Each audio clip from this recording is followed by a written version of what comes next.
بەناوی خۆی بەخشەدەی میهرەبان ئەمڕۆ یەکی یەک لە ساڵی 2017 ئێمە وەکو مەڵبەندی هەشتی سوورانی کۆمەڵی ئیسلامی هەستین بە سازدانی پلنیۆمێک بە بەشداربوونی سەرجەم ئەنجومەنەکانی سنووری مەڵبەند و ئۆرگانەکانی تری هاوشانی ئەنجومەنەکان لەم پلنیۆمە بەرنامەی ساڵی نوێماندانا وەکو پلانێک بۆی بتونس ئەو پلانە کار بکەین لەسەر ئەم پلانەیە بتوانین کار و ئیشەکانمان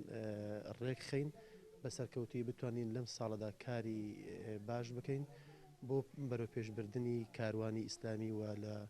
ڕووی سیاسیەوە خۆشببختانە ئەم پلنیۆمە زۆر بە سەرکەوتوانە ئەنجام درا و لەلایەن زۆربەی ئەندامانەوە لە ڕێی گروپەکانەوە هەموو بابەتەکان تاوتوێ کران و پرۆژەی باشیان خستە بەردەم مەڵبەند ئێمەش پشتیوانەخوای گەورە بیت لەسەر ئەم پلانە دەڕۆین بۆ گەیشتن بە ئامانجەکانمان و بەرەو پێشبردننی کاری مەڵبەند لە سنووری ئێمەدا من سوپاسی هەموو ئەندامەکان دەکەم و دەستیان خۆش بیت و زۆر ماندی بوونیان چێشە تا پلنیۆمەکەیان تاوا کرد.